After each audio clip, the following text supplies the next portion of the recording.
तो क्या हाल चाल है दोस्तों। आई नो, मुझे पता है कि बहुत टाइम बाद मैं आप लोगों के लिए एक वीडियो लेके आ रहा हूँ और मैं उसके लिए आप लोगों से हाथ जोड़ के माफ़ी मांगता हूँ कि इतने टाइम से मैं इनएक्टिव था। कुछ रीज़न थे जो मैंने आप लोगों को समय समय पे बताया और जो व्हाट्सएप पे बता सकता था या मैं एक पोस्ट पे जो भी बता सकता था मैंने आप लोगों को इस साथ शेयर किया। वो बातें चलिए छोड़ देते हैं, जो मेन मुद्दे पे आते हैं, जो आने वाला है आप लोगों का नवंबर का टाइम।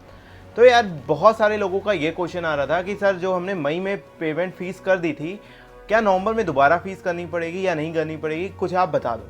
तो यार आप लोगों ने फॉर्म भरना हो सकता है शुरू कर दिया हो, और तो आप ये ध्यान रखना कि आपको फीस नहीं पे करनी पड़ेगी। अगर आपने मई में पहले से दे रखी है तो इंस्टीट्यूट एडजस्ट करने का ऑप्शन दे रहा है, तो वहाँ पे एक चीज़ ये ध्यान रखना। दूसरी चीज़ ये कि अब जो लोग ये पूछ रहे हैं कि सर अब आप ये बता दो कि ये मैं बात करने वाला हूँ ओल्ड कोर्स वालों के लिए। और बहुत सारे लोग जो आर्टिकलशिप कर रहे हैं, जॉब कर रहे थे, अब तो यार उनके पास अच्छा ऑप्शन है कि अगर वो बोथ ग्रुप या एक ग्रुप भी देने वाले थे तो अच्छे से प्रिपेयर कर सकते हैं, क्योंकि कोरोना की वजह से आप लोग बाहर नहीं जा सकते हो या कहीं पे जॉब नहीं अलाउड नहीं है ज़्यादा करना। तो बात करते हैं ओल्ड कोर्स वालों के लिए, क्योंकि उनका नवंबर 2020 में भी लास्ट अटेम्प्ट हो सकता है, क्योंकि कोरोना के चलते हुए आप लोगों का मई 20 लास्ट था, लेकिन अब नवंबर 2020 लास्ट है। तो इन चीज़ों को ध्यान में रखते हुए आप लोगों को मैं जो बताने जा रहा हूँ, प्लीज़ उनको ध्यान से सुनना कि यार देखो, अगर आप केवल एक ग्रुप देने वाले थे तो आपने मई 20 में अच्छे से पढ़ाई करी थी, ठीक है। उम्मीद करता हूँ ऐसी में, तो मुझे पता है कुछ लोग आप लोग नालायक हो, नहीं पढ़ाई करी थी, नहीं करी थी, तो सर अभी समय है, अब कर सकते हो, क्योंकि अब आपको जो है कहीं पे आना जाना नहीं है। मतलब वो जो 4 लोग हैं जो रिश्तेदार हैं, एक तो वो लोगों का आना जाना बंद है कोरोना के चक्कर में, तो आप उसका फ़ायदा उठाओ यार, जितना ज़्यादा से ज़्यादा फ़ायदा उठा सकते हो, पढ़ने में ध्यान लगा सकते हो और ध्यान लगाओ।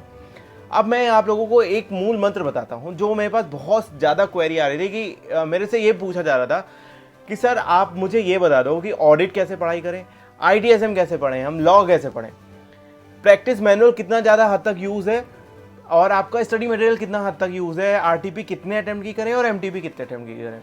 फिलहाल मैं इसके ऊपर बहुत डिटेल में बात करूंगा। अब मैं रेगुलर रहूँगा सर, तो पहली तो आप उसके लिए माफ़ी देना जो मैं आप लोगों के साथ रेगुलर नहीं रह पाया रहा था। अब बात ये करते हैं कि सर कितने घंटे पढ़ने चाहिए, ये जो क्वेश्चन आता है सर, ये इस वाले बात पे मैं बात करने वाला हूँ कि यार जो आप शेड्यूल बनाने वाले हो उसको इस तरह से बनाना नवंबर तक। मुझे नहीं पता कि कितने घंटे पढ़ो, मतलब मुझे घंटा फर्क नहीं पड़ता तुम कितने घंटे पढ़ के आ रहे हो, मुझे बस ये फर्क पड़ता है जो मैं बताने वाला हूँ रिवीजन प्लान, वो प्लीज़ उसी तरह से फॉलो करना। अगर आप उस तरह से फॉलो करते हो तो मेरी गारंटी है 80% बंदा पास होगा ही होगा। ये प्लान मैं अपने पर्सनल ट्रेनिंग में कराता हूँ, जिसकी लगभग फीस 4,000 रुपये तक है। मतलब आपकी जो है 2,000 से 4,000 के बीच में वेरी करती है, डिपेंड अपॉन कि आप जो है कौन सा ग्रुप लेते हो। मैं इंडिविजुअल सब्जेक्ट की पर्सनल ट्रेनिंग नहीं देता हूँ, जो उसका भी एक अलग रीज़न है सर, क्योंकि वो कंबाइन एफर्ट्स है, वो कंबाइन चीज़ें हैं जो मैं आप लोगों को देता हूँ। उसकी बात मैं बाद में करूँगा, क्योंकि ये मैं प्रमोशनल वीडियो की तरह नहीं बनाना चाहता हूँ, ये मैं बनाना चाहता हूँ एक इंफॉर्मेटिव वीडियो। तो जो आपका पढ़ने का पैटर्न होना चाहिए, जो आप पूछते हो कि स्टडी मटेरियल और आपका प्रैक्टिस मैनुअल किस तरह से यूज़ करो, आप RTP किस तरह से यूज़ करो, आप MTP किस तरह से यूज़ करो, तो ये मैं उसके लिए ही बताने वाला हूँ कि सर सबसे पहले आप लोग स्टडी मटेरियल से कॉन्सेप्ट अपना तगड़ा यूज़ करना, तगड़ा पढ़ना। डजेंट मैटर कि आपने किस टीचर की आपने बुक ली है, डजेंट मैटर आपने दुनिया के सबसे अच्छे टीचर की बुक ली है, डजेंट मैटर कि इंडिया के सबसे अच्छे टीचर की बुक ली है, मुझे कोई मैटर नहीं करता। अब मैं बताने वाला हूँ कि ऐसा क्यों।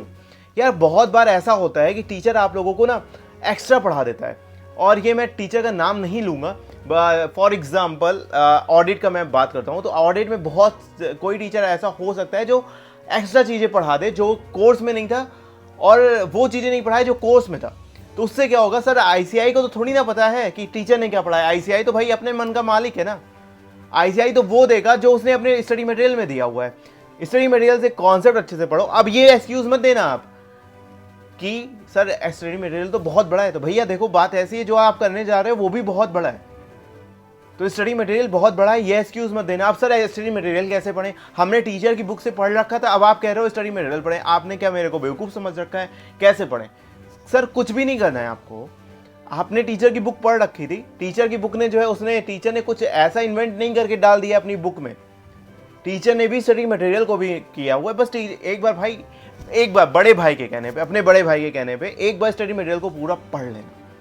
हो सकता है कि टॉपिक मिस हुआ हो आपके स्टडी मटेरियल में जो है और आपने जो टीचर की बुक ली है, और ये 100% मैं दावे के साथ बोल सकता हूं हुआ होगा, तो उससे क्या होगा, एक वो सिक्योरिटी आपको आ जाएगी। फिर उसके बाद आप प्रैक्टिस मैनुअल को पढ़ना। सर आप नया क्या बता रहे हो, हम वही तो करते आते हैं अभी तक। आपने ऐसे ये बताओ, अभी 5 मिनट की वीडियो बना दी, आप ये बताओ कि आपने इसमें नया क्या बताया। ठहरो भैया, सब्र करो, मैं बताने वाला हूं। मैं नया ये बताने वाला हूं कि प्रैक्टिस मैनुअल के जो आप क्वेश्चन करते थे ना, आप जो ऑडिट टिक टिक टिक टिक मार के चले जाते थे, उसके क्वेश्चन को लिखो, कीवर्ड को लिखो जो आप स्टैंडर्ड ऑन ऑडिटिंग लिख उसमें अप्लाई होता है, जो अकाउंटिंग स्टैंडर्ड आप उसमें अप्लाई होता है उसको लिखो, जो कीवर्ड उसमें अप्लाई हो सकता है। फॉर एग्जांपल, अगर आप लिख के आते हो कि ये ऑडिट एविडेंस यूज होना चाहिए, यार घंटा आईसीआई मार्क्स नहीं देगा आपको, आईसीआई मार्क्स देगा, मतलब वो चीजें लिखो कि ऑडिटर ने जो है sufficient and appropriate audit evidence लिए। यार ये कीवर्ड के ऊपर भी मैं बहुत आराम से एक डिटेल में वीडियो बनाऊंगा, जस्ट एन एग्जांपल मैं आपको बता रहा हूं। फिर उसके बाद आप टेस्ट दो, चैप्टर वाइज टेस्ट, और ये जो मैं बता रहा हूं इसको जो है ऐसे नोट बांधो और अपने पास रख लो। ये कोई भी टीचर जहां तक मेरे ख्याल से नहीं बताएगा, और मैं आप लोगों को पिछले 2 साल से बताता आ रहा हूं कि ऐसा करो।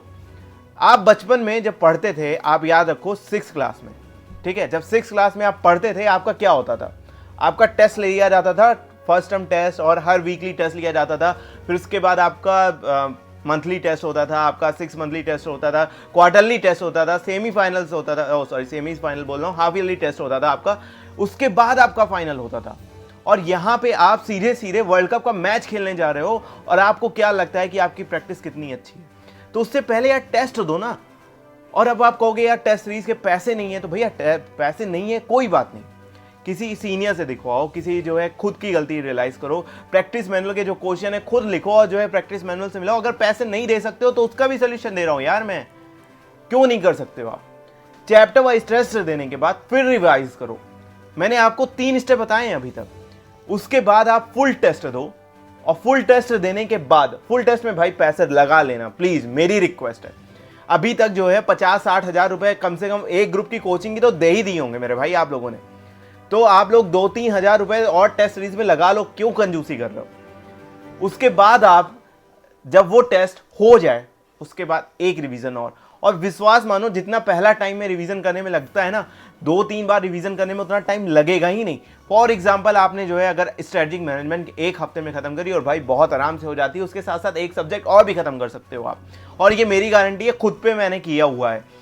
अगर आप ऐसा कर लेते हो, फिर अगली बार आपको 3 दिन, फिर उसके बाद आपको जो है और कम लगता चला जाता है। जो एक्सपीरियंस कर्व आपने पढ़ा है ना स्ट्रेटजिक मैनेजमेंट में, एक्सपीरियंस कर्व की जो है आपकी कॉस्ट पहले ज़्यादा लगती है, फिर आपकी कम लगने लगती है जैसे टाइम बढ़ता है, तो ये एक्सपीरियंस कर्व यहाँ पे भी अप्लाई होता है। तो अगर आप ये पैटर्न फॉलो करते हो तो मेरी गारंटी है, आप 80% में गारंटी लिख के दे सकता हूं सर कि आप पास हो जाओगे। ये जो 20% में गारंटी नहीं दे रहा हूं, क्योंकि जो है भाई कुछ लोग ना नालायक होते हैं, वो ये कहते हैं कि सर हमने ऐसा किया लेकिन वो ढंग से नहीं करके आते, तो वो मैं मान के चल रहा हूं कि वो 20% लोग ऐसे होंगे। तो दोस्तों इस वीडियो में इतना ही था। मैं आप लोगों के साथ रेगुलर बना रहूंगा और रेगुलर आप लोगों के लिए अपडेट देता रहूंगा। तो आपसे रिक्वेस्ट ये है कि इन चीज़ों को फॉलो करो जिससे आप लोगों का बहुत अच्छे से फायदा हो। तब तक मैं मिलता हूँ आगे वीडियो में, और तब जाते जाते लास्ट बात ये कि दोस्तों पढ़ने के लिए नहीं, सीखने के लिए पढ़ो, क्योंकि सीखोगे नहीं तो बढ़ोगे कैसे। जय हिंद, वंदे मातरम।